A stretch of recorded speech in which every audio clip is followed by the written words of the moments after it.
Bolero અને car વચ્ચે ગમકવાર અકસ્માત થયો અને રોડ પર તરબૂચની થઈ રેલમ છે. દ્રશ્યો જૂનાગઢના વંથલી હાઈવે પરના છે, જ્યાં કોયલી ફાટક નજીક પૂરપાટ જતી બોલેરો અને કાર વચ્ચે અકસ્માત થયો, જેથી બોલેરોએ પલટી મારી જતા બોલેરોમાં ભરેલા તરબૂચ રોડ પર વિખેરાયા. કાર ગોળ રાઉન્ડ મારી રેલિંગમાં ફસાઈ ગઈ તો કારનો પણ કચ્ચરઘાણ નીકળી ગયો. અકસ્માતમાં 2 ની ઈજા પહોંચી. તરબૂચ ભરેલા બોલેરો અને કાર વચ્ચે અકસ્માતના પગલે ટ્રાફિક જામ થયો. જૂનાગઢ રાજકોટ હાઈવે પર જેતપુર પાસે એવો ગમકવાર અકસ્માત થયો કે કારના 2 કટકા થઈ ગયા. જેતપુર પાસે જેતલસર જંકશન રેલવે પુલ પર પૂરપાટ જતી પલટી ગઈ હતી ગાડી, જેમાં 3 લોકોના મોત. અકસ્માતમાં કાર ડિવાઈડર સાથે અથડાતા તેના 2 ટુકડા થઈ ગયા. ગાડીના ભાગો રોડ પર વિખેરાઈ જતા હાઈવે પર ટ્રાફિક જામ થયો. કારમાં 3 યુવકો નિકયુવતી સવાર હતા, જેઓ જૂનાગઢથી જેતપુર તરફ આવી રહ્યા હતા. શિવરાત્રીના મેળામાંથી ઘરે પરત આવતા હતા. વહેલી સવારે જેતલસર રેલવે ઓવરબ્રિજ પર ડ્રાઈવર સ્ટીયરિંગ પરથી કાબુ ગુમાવતા કાર ડિવાઈડર સાથે ટકરાઈ. ટક્કર એટલી પ્રચંડ હતી કે કારના 2 ભાગ થઈ ગયા. કારની એરબેગ પણ ખુલી ગઈ હતી. અકસ્માતના આ દ્રશ્યો વડોદરાના છે. પાદરા નજીક દિલ્હી મુંબઈ એક્સપ્રેસ હાઈવે પર સુરત તરફથી પૂરપાટ કાર આવી રહી હતી, ત્યારે દીપડો રસ્તો ઓળંગી રહ્યો હતો, જે કારની અડફેટ આવી જતા તેનું મોત થયું. તો સાપુતારા ટેબલ પોઈન્ટ ઉપર અકસ્માત સર્જાયો. જો કે અકસ્માતમાં 18 પ્રવાસીઓનો આબાદ બચાવ થયો. ટેબલ પોઈન્ટ પરથી નીચે ઉતરતા ટેમ્પો ટ્રાવેલરની બ્રેક ફેલ થતા ગંભીર અકસ્માત સર્જાયો. મહારાષ્ટ્રના ધુલિયા જિલ્લામાંથી સાપુતારા ફરવા આવેલા અંદાજે 18 પ્રવાસીઓ આ વાહનમાં સવાર હતા. બ્રેક ફેલ થતા ટેમ્પો ટ્રાવેલર અચાનક બેકાબુ બની ગયો. રોપવે કેબિન સાથે અથડાયો. સદભાગ્યે વાહન આગળ ખાઈ તરફ જતું અટકી જતા મોટી જાનહાનિ ટળી હતી. અમદાવાદમાં બહેન સાથે પ્રેમ સંબંધની અદાવતમાં પિતરાઈ ભાઈએ પગમાં ગોળી તરવી. અમદાવાદના સોલામાં પ્રેમ પ્રકરણમાં યુવકે ફાયરિંગ કર્યું છે. યુવકની કાકાની દીકરી સાથે પાટણના યુવાને પ્રેમ સંબંધ હતો, જેની અદાવત રાખીને પાટણના યુવકને પગમાં ગોળી તરવી દીધી. ઇજાગ્રસ્ત યુવકને સારવાર માટે હોસ્પિટલ ખસેડવામાં આવ્યો. મળતી વિગત અનુસાર અમદાવાદ સોલા વિસ્તારમાં આવેલા ઉક્તિ બંગલો 4 રસ્તા પાસે મોન્ટુ દેસાઈ નામના યુવકે પાટણના યુવક પર ફાયરિંગ કર્યું. મોન્ટુ દેસાઈની કાકાની દીકરીને પાટણના અન્ય યુવક સાથે પ્રેમ સંબંધ હતો, જે બાબતે અગાઉ ઝઘડો થયો અને સમાધાન પણ થયું. જો કે મોન્ટુ દેસાઈને તે બાબતનો રોષ હોવાથી ચાણક્યપુરી ખાતે યુવક પોતાનું વાહન લઈને જઈ રહ્યો હતો, ત્યારે પાછળથી આવેલા આરોપીએ ટક્કર મારી. બાદમાં બોલાચાલી કરી રિવોલ્વર વડે યુવકના પગમાં ગોળી મારી દીધી હતી, જેથી રોડ પર અફરાતફરી મચી ગઈ હતી. અમદાવાદમાં જમાઈ બન્યો જમ, સસરાની હત્યા કરી, પત્ની પરત ન આવતા કર્યું ખૂન. અમદાવાદમાં એક પતિએ જ પોતાની પત્નીના પિતા છીનવી લીધા. અમદાવાદ શહેરના નારોલ વિસ્તારમાં બાગે કોસર સોસાયટીમાં જમાઈએ સસરાની હત્યા કરી દીધી હતી. યુવકની પત્ની 10 દિવસથી પિયરમાં ગઈ હતી ને પરત આવતી નહોતી, જેથી યુવક પત્નીને લેવા ગયો. આ દરમિયાન બોલાચાલી થઈ. ઇબ્રાહીમે બૂમાબૂમ કરતા સસરાએ ટોક્યો, ત્યારે ઇબ્રાહીમ ગાળો આપીને ત્યાંથી રવાના થઈ ગયો. અડધો કલાક બાદ ઇબ્રાહીમ અને તેની સાથે અન્ય 2 શખ્સો આવ્યા. ત્રણેય આવીને ઇબ્રાહીમના સસરાને ગાળો બોલવા લાગ્યા. ઝઘડો વધુ ચાલતા ઇબ્રાહીમે તેની પાસે રહેલી છરી સસરાને મારી દીધી. જેવો જમાઈ આટલેથી અટક્યો નહીં, તેને છરીના ઘા માર્યા બાદ સસરાને નીચે પાડી લાતો મારી.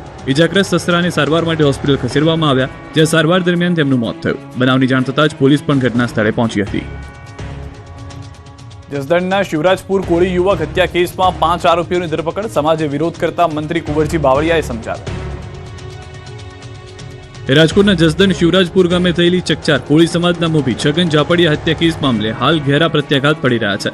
આ મામલે પીડિત પરિવાર અને સમાજના લોકોએ ભારે વિરોધ નોંધાવી ન્યાયની માંગ સાથે મૃતદેહ સ્વીકારવાનો ઇનકાર કર્યો. જોકે પોલીસે 5 આરોપીની ધરપકડ કર્યા બાદ કેબિનેટ મંત્રી કુંવરજી બાવળિયા તેમજ સમાજના આગેવાનોની સમજાવટ બાદ પરિવારે મૃતદેહ સ્વીકાર્યો. ત્યારે પરિવારના સભ્યોની હવે એક જ માંગ છે કે 10 દિવસમાં આરોપી વિરુદ્ધ કાયદેસરની કાર્યવાહી નહીં થાય તો 10 દિવસ બાદ ઉગ્ર આંદોલન કરવામાં આવશે.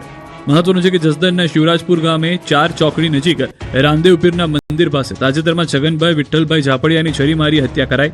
તેમના પુત્ર નિલેશ છગનભાઈ ઝાપડિયાને પણ પડખાના ભાગે છરી મારવામાં આવી. બાદમાં પરિવાર દ્વારા મૃતક છગનભાઈ અને તેમના પુત્ર શૈલેષને જસદણ સિવિલ હોસ્પિટલ લાવવામાં આવ્યા, જ્યાં સમાજના આગેવાનો એકઠા થઈને વિરોધ કર્યો. સ્થિતિ વધુ વણસતા ગુજરાત રાજ્યના કેબિનેટ મંત્રી કુંવરજી બાવળિયા તેમજ સમાજના આગેવાન મુકેશ રાજપરા પણ ઘટના સ્થળે પહોંચ્યા અને સમાજના લોકોને સમજાવવામાં આવ્યા. સમાજનો આક્ષેપ છે કે આ કેસમાં 20 લોકોની સંડોવણી છે. પોલીસે ફક્ત 4-5 લોકોની ધરપકડ કરી છે. શિવરાત્રીએ ભાંગ ગાંજો ફૂકે તે પહેલા અરવલ્લીથી ગાંજાનું વાવેતર પકડાયું. અરવલ્લી જિલ્લામાં મોટા પાયે ગાંજાનું વાવેતર કરવામાં આવ્યું હોય તેવું લાગી રહ્યું છે. માત્ર ગણતરીના દિવસોમાં જ પોલીસે 2 અલગ-અલગ સ્થળેથી ખેતરમાં ગાંજાનું વાવેતર પકડી પાડ્યું. પહેલા અરવલ્લીના મેઘરજના લાલપુર કુણોલની સરકારી જમીનમાંથી ગાંજાનું વાવેતર પકડાયું, જ્યાં ઘઉં, તુવેર સહિતના પાકની આડમાં ગાંજાનું વાવેતર કર્યું. ગાંજાના 83 છોડ સાથે 8 કિલો 730 ગ્રામ ગાંજો પકડી પાડ્યો. હવે ભિલોડાના ટાકાટુકર ગામથી ગાંજાનું વાવેતર પકડાયું.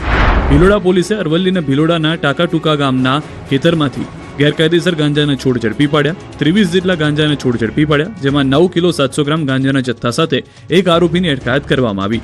નશાનો વેપલો કરતા ભેજાબાજો ખેતરમાં અન્ય પાકની આડમાં ગાંજાના છોડ વાવ્યા હતા. પોલીસે ખેતરમાં રેડ પાડી ગાંજાના છોડ પકડી પાડ્યા. બીજી તરફ મહીસાગર પોલીસે મોટા પ્રમાણમાં પોસ્ટડોડાનો જથ્થો ઝડપી પાડ્યો. પોસ્ટડોડાના જથ્થાની સાથે ડુપ્લિકેટ નંબર પ્લેટ પણ મળી આવી હતી. રાત્રિ દરમિયાન બાકોર પોલીસ પેટ્રોલિંગમાં હતી. તે દરમિયાન કાર નીકળી હતી. તેની તપાસ કરતા કારમાંથી પોસ્ટડોડા મળી આવ્યા. 400 કિલોગ્રામથી વધારે પોસ્ટડોડાનો જથ્થો મળી આવ્યો. 84 લાખનો મુદ્દામાલ કબજે કર્યો. જોકે મોકો જોઈને આરોપીઓ ફરાર થઈ ગયા હતા. ગાંધીનગરના કલોલમાં દેશની પ્રથમ અન્નમૂર્તિ એટીએમ સેવાનો પ્રારંભ. અમિત શાહે શુભારંભ કરાવ્યો. હવે રાશનની દુકાને રાશન લેવા માટે લાઇનમાં ઊભા રહેવું નહીં પડે. દેશમાં પ્રથમવાર ડિજિટલ રેશન ક્રાંતિની શરૂઆત ગુજરાતથી થઈ છે. જાહેર વિતરણ વ્યવસ્થાને ટેકનોલોજી સાથે જોડતા ગુજરાતે નવી દિશામાં પગલું માંડ્યું. કેન્દ્રીય ગૃહમંત્રી અમિત શાહે ગાંધીનગરના મહાત્મા મંદિર ખાતે રાજ્યની જાહેર વિતરણ વ્યવસ્થાના વિવિધ પ્રકલ્પોનો શુભારંભ કર્યો. અમિત શાહના હસ્તે સીબીડીસી આધારિત જાહેર વિતરણ વ્યવસ્થાનો પ્રારંભ કર્યો, જેના કારણે ગુજરાત દેશનું પ્રથમ રાજ્ય બનશે જ્યાં સેન્ટ્રલ બેંક ડિજિટલ કરન્સી દ્વારા સબસિડી ટ્રાન્સફર થશે. સીબીડીસી સિસ્ટમ હેઠળ લાભાર્થીઓને ડિજિટલ વોલેટમાં ટોકન મળશે અને QR કોડ અથવા OTP દ્વારા અનાજ પ્રાપ્ત કરી શકાશે. સાથે જ અમદાવાદના સાબરમતી વિસ્તારમાં અન્નપૂર્તિ ગ્રેન એટીએમ શરૂ કરાયું છે, જે માત્ર 35 સેકન્ડમાં 25 કિલો સુધી અનાજ મળશે. આ પ્રસંગે સંબોધન કરતા અમિત શાહે રાહુલ ગાંધીને ચેલેન્જ આપી. શાહે તેમના સંબોધનમાં જણાવ્યું કે રાહુલ ગાંધી જુઠ્ઠું બોલે છે અને ભાજપના યુવા મોરચાના કાર્યકરો કોઈ પણ સ્ટેજ પર તેમની સાથે ચર્ચા કરવા તૈયાર છે. આ તરફ અમેરિકા ટ્રેડ ડીલ અંગે બોલતા શાહે કહ્યું કે આ ડીલથી ખેડૂતો સુરક્ષિત છે. શિવરાત્રીને લઈને સોમનાથ મંદિરમાં ભક્તોનો મહાસાગર ઘૂઘવાયો. ભક્તો શિવ